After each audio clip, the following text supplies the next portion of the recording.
देखिए, पहला बुखार।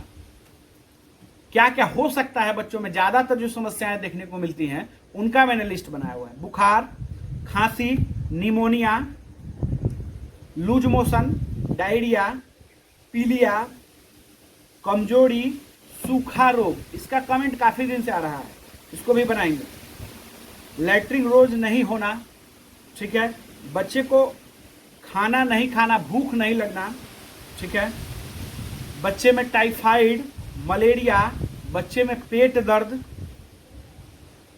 और बच्चे में डायरिया, पेट दर्द और सांस फूलना, ठीक है। इन सब टॉपिक पे हम लोग जो है बात करेंगे, ठीक है। हेलो फ्रेंड्स, मैं डॉक्टर आशुतोष रंजन अपने channel doctor Ashutosh Ranjan medical class में आप लोगों का स्वागत करता हूं।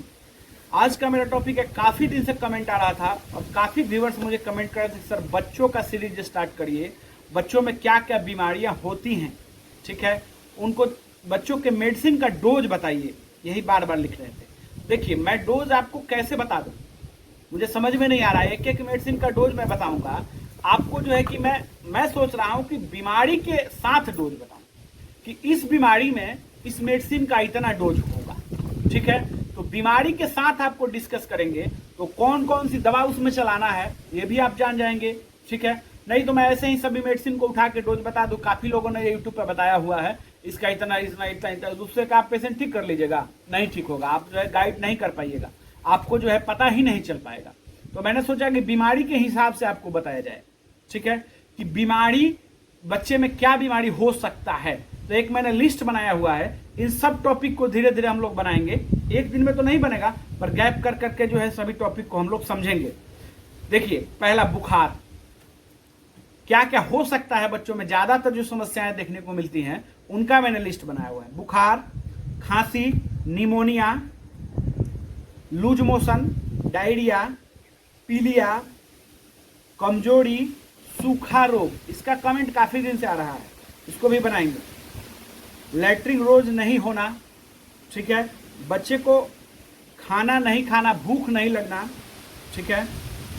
बच्चे में टाइफाइड, मलेरिया, बच्चे में पेट दर्द और बच्चे में डायरिया, पेट दर्द और सांस फूलना, ठीक है। तो ये हमने जो एक प्रमुख टॉपिक है, कहने का मतलब बीमारी तो और भी होता है, ठीक है, पर जो ज्यादातर आपको प्रैक्टिस में देखने को मिलता है, ये 15-16 बीमारी जो है लगभग मैंने एक लिस्ट बनाया हुआ है, इसको आप लोग देख लीजिएगा। तो इसमें क्या है कि इन सब टॉपिक पे हम लोग जो है बात करेंगे, ठीक है, एक एक करके बात करेंगे। अभी काफी कमेंट आ रहा था कि सर वायरल फीवर चल रहा है, सीजनल फीवर चल रहा है, तो उसके लिए बच्चे काफी पेशेंट जो है बच्चे ज्यादा आते हैं क्लिनिक पर, क्या ट्रीटमेंट दिया जाए, बेस्ट ट्रीटमेंट क्या होगा, डोज क्या होगा। चलिए हम लोग बात करते हैं। आज हम लोग बुखार के बारे में बात करेंगे, ठीक है।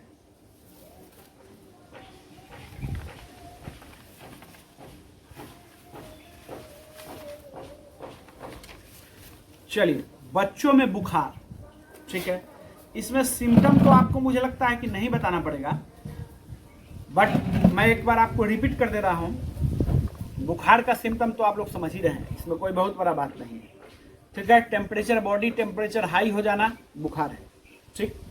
अब सिम्टम जो है आप लोगों ने समझ लिया। चेक करने का तरीका जान लीजिए, कि कैसे बुखार चेक किया जाता है। यहाँ भी बहुत लोग गलती करते हैं, ठीक है। बुखार चेक करने के लिए आप डिजिटल मीटर का इस्तेमाल नहीं करें, डिजिटल मीटर हमेशा गलत बताता है। आप 3 बार डिजिटल मीटर से चेक करेंगे, तीनों बार अलग अलग रीडिंग बताएगा। आप अपने आप देख लीजिएगा प्रयोग करके, अगर आप प्रैक्टिशनर है तो आपको इस चीज़ का अनुभव होगा, ठीक। आप जनरल पब्लिक है तब भी इसको आप करके देख लीजिएगा। तो आप पारा वाला जो है कि थर्मामीटर का इस्तेमाल करें, वो एक्चुअल बताएगा, ठीक है। और कहाँ नहीं इस्तेमाल करना है, मुंह के अंदर नहीं डालना है। बहुत लोग जो है कि मुंह के अंदर डालते हैं, और बहुत गलती क्या करते हैं, डॉक्टर्स ही बीमारी फैलाते हैं। कैसे फैलाते हैं देखिएगा, जो हमने देखा हुआ है, कहीं देखा हुआ है तभी मैं कह रहा हूँ, ऐसा होता भी है कि इसके मुंह में से निकाला उसके मुंह में डाल दिया, इसके मुंह में से निकाला उसके मुंह में डाल दिया, कभी धोया कभी नहीं धोया। तो आप खुद ही बीमारी फैला रहे हैं मरीज को। तो ऐसे नहीं करना है, मुंह में तो नहीं चेक करना है। जब चेक करना है तो आर्म पीट में चेक करिए, तो ओरिजिनल टेम्परेचर आपको पता चलेगा। चलिए, हम लोगों ने जान लिया कि चेक कैसे करना है। अब समझते हैं कारण। ज्यादातर कारण जो है कि सर्दी गर्मी के मौसम के वजह से होता है, ठीक है, ज्यादातर बुखार, ठीक। अब ये समझ लिया हमने।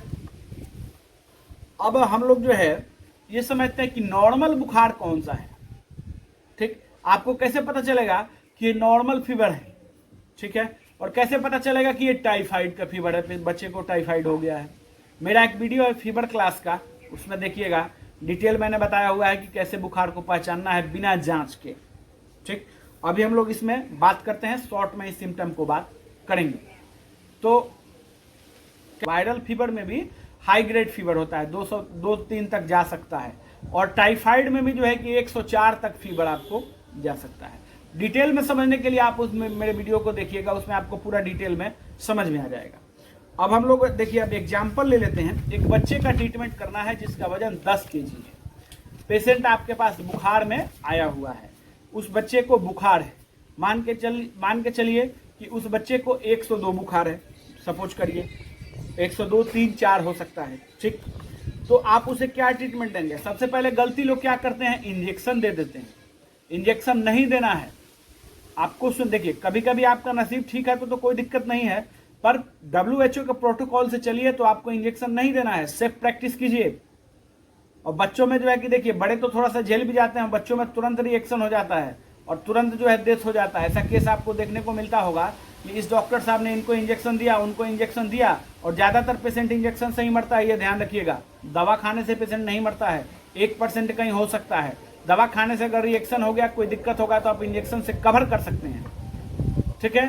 बट आप इंजेक्शन ही दिए हैं तो सडनली रिएक्शन कर जाता है, तो काफ़ी पेशेंट जो है डेथ कर जाते हैं। ये आपको सुनने को मिला होगा कि इंजेक्शन से ही मौत ज़्यादातर होता है, ठीक है। तो इंजेक्शन नहीं थे, आप जो है उसको पहले पैरासीटामोल, मेफेनिक एसिड का सिरप आता है, मेफ्टल पी, ठीक है, या पैरासीटामोल में भी सिरप आप दे सकते हैं प्लेन, पर मेफेनिक एसिड पैरासीटामोल दीजिएगा तो बुखार थोड़ा जल्दी उतर जाएगा पेशेंट का, ठीक। उसको पानी का पट्टी करना, कितना भी बुखार हो उससे मतलब नहीं है, 104 बुखार उससे कोई दिक्कत नहीं है, ठीक है।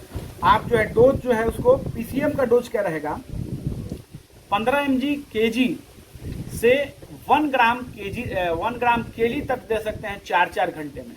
तो पैरासीटामोल का डोज तो जो है कि काफ़ी हाई है, ठीक है। 4000 लगभग जो है कि आप 6000 जो है कि 24 घंटा में 6000 mg तक पैरासीटामोल आप दे सकते हैं। बट इतना नहीं देना है, बच्चे के डोज के हिसाब से ही देना है, ठीक है। तो क्या डोज है, 15 mg kg, तो 10 kg का बच्चा है, 10 kg का बच्चा है तो आप उसको 150 mg देंगे। तो मेफेनिक एसिड पैरासीटामोल वाला कॉम्बिनेशन आप देंगे, जिसमें 125 पैरासीटामोल होगा, तो मेफ्टल पी नाम से सिरप मिलेगा, देख लीजिएगा इसको। तो इसको 6 ml आपको देना होगा, और इसमें मेफेनिक एसिड के डोज कैलकुलेट करने का जरूरत नहीं है, क्योंकि आप जब PCM देखिए कॉम्बिनेशन में मेडिसिन बनाया हुआ है, तो किसी एक मेडिसिन का आप डोज कैलकुलेट करेंगे तो आपको पता चल जाएगा कि ये दोनों मेडिसिन का क्या डोज होगा। उसी कॉम्बिनेशन के हिसाब से बनाया हुआ होता है कि आप किसी एक मेडिसिन के डोज को कैलकुलेट करेंगे तो आपको पता चल जाएगा कि क्या बच्चे को डोज देना है। चलिए, तो 150 mg का मतलब है कि 6 ml पेशेंट को देना है, ठीक है। 6 ml दे दीजिए, और उसके बाद आपको क्या करना है, पानी का पट्टी करवाना है, ठीक है। पानी का पट्टी करवाइए, और पानी का पट्टी करवाइए, थोड़ा सा समय लगेगा।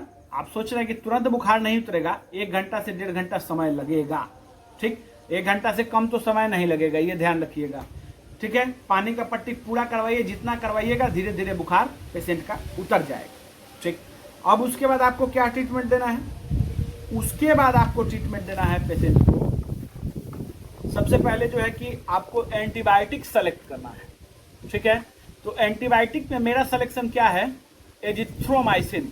अब समझते हैं एजिथ्रोमाइसिन ही क्यों, और एंटीबायोटिक क्यों नहीं, तो बता रहे हैं। एजिथ्रोमाइसिन ग्राम नेगेटिव पॉजिटिव दोनों पे काम करता है, ठीक है। और एजिथ्रोमाइसिन का जो है कि रेजिस्टेंस बहुत कम है, बॉडी में रेजिस्टेंस बहुत कम है, क्विक वर्क करता है। एजिथ्रोमाइसिन कम डोज आप पेशेंट को देंगे, ठीक है। एजिथ्रोमाइसिन 1 दिन का एजिथ्रोमाइसिन का डोज 3 दिन पेशेंट के बॉडी में रहता है, ठीक। 72 घंटा तक काम करता है। बट आपको इसको डोज भी देने में आसानी हो जाएगा कि एक ही बार दवा आपको देना है, ठीक है। और देखिए ज़्यादा बेस्ट रिजल्ट कहाँ है, टाइफाइड में अच्छा रिजल्ट है, तो आप बुखार तो डायग्नोस कर नहीं पाए, ये तो ऐसा हो नहीं सकता है। हो सकता है टाइफाइड भी हो पेशेंट को, तो उसमें भी काम करेगा। चेस्ट इन्फेक्शन हो, सर्दी खांसी बुखार निमोनिया हो, तो उसमें भी काम करेगा। ठीक है, निमोनिया में काम करेगा, ENT में काम करेगा। तो इसको जो है कि आप इसी से सेलेक्ट करना है। एरिथ्रोमाइसिन जो है और इंस्टेंट रिजल्ट है, बहुत अच्छा रिजल्ट है। ठीक है, आप सिफेक्जिम दे सकते हैं, बट सिफेक्जिम के साथ क्या है कि उसका रेजिस्टेंस बहुत ज़्यादा आ गया है। आप देखते होंगे सिफेक्जिम दिए हैं पर पेशेंट को काम नहीं किया, बुखार नहीं ठीक हुआ। ठीक है, सेफोडॉक्सिन का भी रिजल्ट जो है कि आपको रेजिस्टेंस आ गया है। ठीक, तो मैंने आपको ऐसा मेडिसिन बताया जिसका रेजिस्टेंस नहीं है, इंस्टेंट वर्क है और बहुत अच्छा एंटीबायोटिक है। आप कोई भी कॉज होगा बुखार को, उसको जरूर ही ट्रीट करेगा। ठीक, तो इसका डोज क्या होगा, 12 mg kg के हिसाब से इसका डोज रहता है और 30 mg तक आप दे सकते हैं, 30 mg तक। तो 30 mg कब देना है पर kg, वो तो मान के चलिए कि जब ज़्यादा क्रोनिक डिजीज होता है, कई एक डिजीज है उसके बारे में बाद में चर्चा करेंगे। पहले आप समझ लीजिए कि पेशेंट का वजन कितना है, 10 kg है, तो 120 mg पेशेंट को दे सकते हैं। 120 mg पेशेंट को दे सकते हैं। तो 120 mg आप नहीं दीजिए, उसको 100 mg भी दे सकते हैं, कोई दिक्कत नहीं है। अगर आपको थोड़ा सा दिक्कत है तो कम भी दे सकते हैं, नहीं तो 120 mg मतलब कि आप दे सकते हैं। तो 100 mg वाला सिरप ले लीजिए, तो उसमें से 6 ml आपको देना पड़ेगा, 120 दीजिएगा तो। ठीक है, 200 mg वाला सिरप लीजिएगा तो आपको 2.5 से 3 ml देना होगा। ठीक, तो ये आपने समझ लिया एरिथ्रोमाइसिन का डोज, इसको एक दिन 1 टाइम देना है। ठीक, अब इसके साथ आपको क्या देना है, डेफ्लेजाकोट। ठीक है, डेफकॉट 6। तो डेफकॉट 6 क्यों देना है, देखिए डेफ्लेजाकोट इसलिए देना है कि देखिए सभी लोग जो है बच्चे को शुरू से ही एस्ट्रॉयड दे देते हैं। ठीक है, डेक्सोना एस्ट्रॉयड ही तो है, इंजेक्शन में डेक्सोना दे रहे हैं, कोई ओमिनाकाटिल दे रहा है, कोई कुछ दे रहा है। इस डॉक्टर के पास जाइएगा, थोड़ा सा हायर क्लास का जो है कि चाइल्ड स्पेशलिस्ट डेफ्लेजाकोट लिखते हैं। ठीक है, तो आप जो है कि डेफ्लेजाकोट को आपको देना ही पड़ेगा, नहीं तो जो है कि बच्चा ठीक नहीं होगा। एस्ट्रॉयड ठीक है, पर उसको लिमिटेड समय के लिए देना है, इससे कोई नुकसान नहीं होगा। चल 0.3 mg पर kg के हिसाब से डेफ्लेजाकोट का डोज होता है। तो 10 kg का बच्चा है तो 0.3 में आप गुना करेंगे 10 से, तो 3 mg पेशेंट को आप दे सकते हैं TDS डोज में। ठीक है, 3 टाइम दे सकते हैं। तो आप ऐसा करिए कि 6 mg का सिरप होता है। ठीक है, तो 2.5 ml आप जो है कि बच्चे को ज़्यादा दिक्कत नहीं है तो 2.5 ml सुबह शाम कर दीजिए। अगर ज़्यादा दिन से बुखार आ रहा है, मतलब कि हफ्ता 10 दिन से बुखार आ रहा है, तो 2.5 ml 3 बार करिए। ठीक है, तो 3 मेडिसिन आपने समझ लिया। ठीक है, तीनों को डोज समझ लिया। कितना दिन चलाना है, चलाना आपको जो है 5 दिन चलाना है। 5 दिन में पेशेंट आपका एकदम वेल हो जाएगा। हाँ, अब इसके साथ आपको एक मल्टीविटामिन भी देना होगा, जिंकोविट A to Z। आप जो है इसके लिए आप आज़ाद हैं, जो चाहे दे सकते हैं। ठीक है, पर मल्टीविटामिन पेशेंट को देना ही देना है। तो मल्टीविटामिन का क्या डोज होगा, मल्टीविटामिन का डोज होगा 0 से 6 महीने तक अगर बच्चा है तो 10 बूंद उसको आप एक टाइम दीजिए। ठीक है, अगर बच्चा 6 से 1 साल का है, 6 महीना से 1 साल तक का है तो 15 बूंद दीजिए, और 1 साल से 2.5 साल तक है तो उसको 20 बूंद दीजिए। ठीक है, तो ये मल्टीविटामिन भी आपने देख लिया। अब इसके बाद भी अगर पेशेंट नहीं ठीक हो रहा है, समझ लीजिए कि इतना बेहतर ट्रीटमेंट बताने के बाद भी तो कोई और कॉज हो सकता है, तो पेशेंट का जांच जो है आपको जरूर करवाना होगा। जैसे CBC, टाइफाइड और विडाल नहीं करवाना है। विडाल तो हमेशा ही पॉजिटिव आता है सभी लोगों का। ठीक है, क्योंकि 100% विडाल पॉजिटिव आएगा। आप 100 पेशेंट का चेक करवा के देखिए, 99 पेशेंट का विडाल पॉजिटिव आएगा, तो आप कंफ्यूज हो जाएंगे कि टाइफाइड है कि नहीं है। तो आप टाइफी डॉट करवाइए और MP करवाइए, MP किट। ठीक है, CBC करवाइए। अगर इससे नहीं ठीक होता है तब, बट मेरे बताए हुए ट्रीटमेंट से मुझे जहाँ तक लगता है, मैंने आजमाया हुआ है कि 90 to 95% पेशेंट इसमें ठीक हो जाते हैं।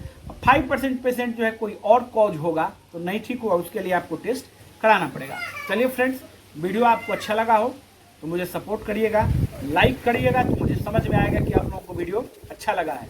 और कोई और टॉपिक पे वीडियो चाहिए तो आप कमेंट करिएगा। देखिए मैंने वीडियो बनाना शुरू कर दिया है बच्चों पर, तो जो मैंने 15-16 बीमारियां आपको गिनवाया हुआ है उन सब पे वीडियो बनाएंगे धीरे धीरे। अब एक दिन में संभव नहीं है, एक एक स्टेप एक दिन आगे पीछे करके सबको बनाएंगे। धन्यवाद।